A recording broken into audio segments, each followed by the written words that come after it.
தீராத சளி இருமல் தொல்லை எப்பேற்பட்ட நெஞ்சு சளி கூட பார்த்தீங்கன்னா இந்த ஒரு கஷாயம் நீங்கள் குடித்தா போதுங்க கரகரன்னு கரைஞ்சி வெளியே வந்துடுங்க. இப்போது கிளைமேட் சேஞ்ச் ஆனனால பார்த்தீங்கன்னா எல்லாருக்குமே இந்த சளி இருமல் தொல்லை ரொம்பவே அதிகமாக இருக்குங்க. அதனால் இருமி இருமி பார்த்தீங்கன்னா உங்களுக்கு நெஞ்சு வலியே பார்த்தீங்கன்னா வந்துடுங்க. ரொம்பவே அவஸ்தைப்பட்டு இருப்பீங்க. நான் சொல்கிற இந்த கஷாயத்தை நீங்கள் 2 நாள் மட்டும் குடிச்சு பாருங்களேன். எப்பேற்பட்ட சளினாலுமே பார்த்தீங்கன்னா வெளியே வந்துடுங்க. அந்தளவுக்கு இது பார்த்தீங்கன்னா ரொம்ப ரொம்ப ஒர்த்தானதாங்க. Hi friends, welcome to my channel. இப்போது கிளைமேட் சேஞ்ச் ஆனனால பார்த்தீங்கன்னா இப்போ எல்லாருக்குமே இந்த சளி இருமல் தொல்லை ரொம்பவே அதிகமாகிருச்சுங்க. சளி வந்தாலே பார்த்தீங்கன்னா அவ்வளோ சீக்கிரத்தில் போயிடாதுங்க. நம்மள ஒரு வழி பண்ணிட்டு தான் போயிடும். வந்த உடனே பார்த்தீங்கன்னா அதை ஈஸியாக விரட்டுறதுக்கு இன்றைக்கி ரொம்பவே சூப்பரான ஒரு கஷாயம் தாங்க நம்ம வீடியோவில் பார்க்க போகிறோம். இது சளி இருமலுக்கு ரொம்பவே நல்லதுங்க. பார்த்தீங்கன்னா எப்பேற்பட்ட நெஞ்சு சளியை கூட பார்த்தீங்கன்னா இருந்த இடம் தெரியாமல் காணாமல் போக வைக்குங்க. அவ்வளோ ஒரு சூப்பரான டிப்ஸு தாங்க. அதுக்கு ஃபஸ்ட்டு ஒரு பாத்திரம் வச்சுக்கோங்க, ஸ்டவ்வை ஆன் பண்ணி.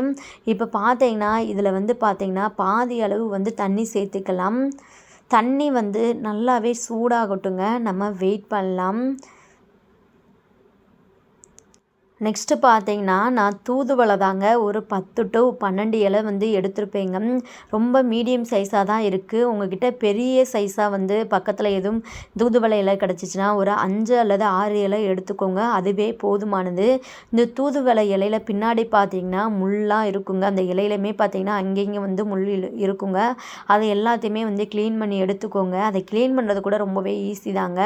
இப்படி இலையை பார்த்தீங்கன்னா இப்படி மடக்கிட்டு அது பின்னாடி இருக்கிற அந்த பகுதியை நீங்கள் இப்படி அதை மொத்தமாக கூட நீங்கள் எடுத்தாலுமே பார்த்தீங்கன்னா அந்த முள் எல்லாமே வந்துருங்க. ஈஸி தான். பார்த்தீங்கன்னா இலையை எல்லாத்தையுமே இதே மாதிரி க்ளீன் பண்ணி எடுத்துக்கோங்க. வில்லேஜ் பக்கம் இருக்கிறவங்களுக்குலாம் பார்த்தீங்கன்னா இந்த தூதுவளை இலை ரொம்பவே ஈஸியாக கிடைக்குங்க. நிறையா பேர் பார்த்தீங்கன்னா இந்த கஷாயம் அடிக்கடி செஞ்சு குடிச்சிருப்பாங்க. நல்லாவே ரிசல்ட் தந்துருக்குங்க. அதனால தான் நான் உங்ககிட்ட ஷேர் பண்ணுறேன். இப்போ இந்த மாதிரி எல்லா இலையுமே அந்த முள் பகுதியெலாம் எடுத்து க்ளீன் பண்ணி வச்சுக்கோங்க. சளி இருமலுக்கு இந்த தூதுவளை இலை ஒரு அருமருந்துனே சொல்லலைங்க. ரொம்பவே எஃபெக்டானது. இந்த சாறை நீங்கள் குடிக்கிறனால பார்த்தீங்கன்னா சளி இருமல் உங்களுக்கு இருக்கவே இருக்காதுங்க. இப்போது ஒரு இடிகள் எடுத்து வச்சுக்கோங்க. உங்கள்கிட்ட இடிகள் இல்லாத பட்சத்துக்கு நீங்கள் ஒரு மிக்ஸி சாறு கூட எடுத்துக்கோங்க. இதில் பார்த்தீங்கன்னா இப்போது நம்ம வாஷ் பண்ணி எடுத்த தூதுவளையை கட் பண்ணி சேர்த்துக்கலாங்க. அடுத்து இதில் ஒரு முக்கியமான பொருள் தாங்க சேர்த்துக்கிற போகிறோம், இஞ்சி தாங்க. இஞ்சியுமே பார்த்தீங்கன்னா சளிக்கு ரொம்பவே நல்லதுங்க. நான் ஒரு கட்டை விரல் சைஸுக்கு இஞ்சி எடுத்திருக்கேங்க. இதை தோல் நீக்கி சின்ன சின்னதாக கட் பண்ணி இடிகளில் சேர்த்துக்கோங்க. இந்த மாதிரி சேர்த்துக்கோங்க. நெக்ஸ்ட்டு பார்த்தீங்கன்னா ஒரு ஸ்பூன் அளவு மிளகு எடுத்துக்கோங்க. மிளகுலாம் பார்த்தீங்கன்னா இந்த சளிக்கு ஓட விரட்டுறதுக்கு ரொம்பவே யூஸ்ஃபுல்லாக இருக்குங்க. இதோட காட்டத்துக்கே பார்த்தீங்கன்னா நமக்கு தொண்டை கரகரப்புலாம் நல்லாவே சரியாகுங்க. ஒரு ஸ்பூன் அளவு சேர்த்துக்கோங்க. இப்போ இது எல்லாத்தையுமே பார்த்தீங்கன்னா இடிகளில் போட்டு நல்லா கொரப்பாக தட்டி எடுத்துக்கோங்க. இந்த மாதிரி தாங்க இருக்கணும். இதே மாதிரி நீங்கள் மிக்சியில் கூட பார்த்தீங்கன்னா ஒரு சுற்று விட்டிங்கன்னா நல்லா கொரப்பாக அரைச்சி எடுத்துக்கலாம். இப்போ தண்ணி நல்லாவே சூடாயிடுச்சுங்க. இந்த ஸ்டேஜில் பார்த்திங்கன்னா நம்ம தட்டி எடுத்த இந்த விழுதை இந்த தண்ணியில் சேர்த்துக்கலாங்க. சேர்த்துட்டு ஒன் டைம் இந்த மாதிரி நல்லாவே ஒரு ஸ்பூனை வச்சு மிக்ஸ் பண்ணி விட்டுக்கோங்க. அப்போ தான் தண்ணியில் நல்லாவே மிக்ஸ் ஆகுங்க. இப்போ பார்த்திங்கன்னா இது நல்லாவே கொதித்து வரட்டுங்க. நம்ம சேர்த்துருக்கிற இன்க்ரீடியன்ட்ஸ் எல்லாமே அந்த தண்ணியில் அந்த சத்துக்கள் எல்லாமே இறங்கணுங்க. தண்ணி நல்லாவே சுண்டி பார்த்திங்கன்னா நம்ம வச்ச தண்ணி பாதி அளவு வச்சுருக்கோம். இது பார்த்திங்கன்னா கால்வாசி வரணுங்க. அது வரைக்குமே பார்த்திங்கன்னா அடுப்புலேயே வச்சுக்கலாம், வெயிட் பண்ணலாங்க. இப்போது அதுக்கு முன்னாடி பார்த்திங்கன்னா இதில் இன்னுமே ஒரு முக்கியமான ஒரு பொருள் சேர்க்கணுங்க. அதை சேர்த்துக்கலாம். ஒரு 1/4 ஸ்பூன் அளவு பார்த்திங்கன்னா ஜீரகத்தூள் சேர்த்துக்கோங்க.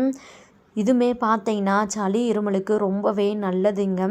சேர்த்துட்டு நல்லாவே மிக்ஸ் பண்ணி விட்டுருங்க இந்த மாதிரி. நெக்ஸ்ட்டு பார்த்தீங்கன்னா இதில் ஒரே ஒரு சின்ன துண்டு, ரொம்ப சின்ன சைஸில் கல் உப்பு சேர்த்துக்கோங்க. சேர்த்துட்டு இதையுமே பார்த்தீங்கன்னா ஒரு டைம் பார்த்தீங்கன்னா ஸ்பூனை வச்சு நல்லா மிக்ஸ் பண்ணி விட்டுக்கோங்க. அவ்வளோதாங்க. இது அடுப்புலேயே இருக்கட்டும். கொஞ்சம் நேரம் கழித்து பார்க்கலாம்.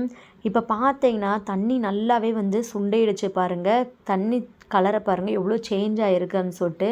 இதோட வாசமே வந்து பார்த்திங்கன்னா ரொம்பவே சூப்பராக இருக்குங்க. இதில் சேர்த்துருக்கிற இன்க்ரீடியன்ட்ஸ் எல்லாமே பார்த்திங்கன்னா சளி இருமலுக்கு ரொம்பவே வந்து ஒரு பெஸ்ட்டான ஒரு ரிசல்ட்டு தருங்க. இப்போ பார்த்திங்கன்னா இப்போ அடுப்பை ஆஃப் பண்ணிக்கோங்க. தண்ணி சூடு கொஞ்சம் நல்லா வெது வெதுப்பாக இருக்கும்போது பார்த்திங்கன்னா இந்த மாதிரி நீங்கள் வடிகட்டி எடுத்துக்கோங்க ஒரு டம்ளரில்.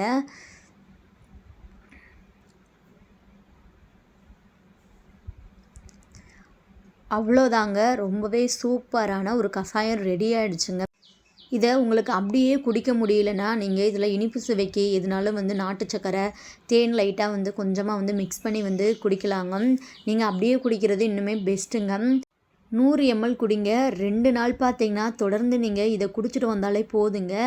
உங்கள் உடம்புல எந்த மூலையிலுமே பார்த்தீங்கன்னா சளி தேங்கி இருந்தாலும் பார்த்தீங்கன்னா உடனே வந்து நல்லாவே கரைஞ்சி வெளியே வந்துடுங்க. ரொம்ப ரொம்ப வந்து இது வந்து சளி இருமலுக்கு வந்து ஒரு பெஸ்ட்டான ஒரு ரெமெடினே சொல்லலாங்க. எப்பேற்பட்ட சளி தொல்லை இருந்தாலுமே பார்த்தீங்கன்னா வந்து க்யூர் ஆயிருங்க. இந்த தொண்டை கரகரப்பு, தொண்டை வலி, இன்னும் நிறையா ப்ராப்ளம் வந்து இது சரி பண்ணுங்க. ட்ரை பண்ணி பாருங்கள். ட்ரை பண்ணிவிட்டு உங்கள் ஃபீட்பேக் என்னன்னு சொல்லிட்டு கீழே கமெண்ட் பண்ணி தெரிவிங்க. இந்த வீடியோ உங்களுக்கு ரொம்பவே யூஸ்ஃபுல்லாக இருக்கும்னு சொல்லிட்டு நினைக்கிறேன். நீங்களும் நினச்சிங்கன்னா உங்கள் ஃப்ரெண்ட்ஸ் அண்ட் ஃபேமிலிக்கு வந்து ஷேர் பண்ணி விடுங்க. தேங்க்யூ ஃபார் வாட்சிங்.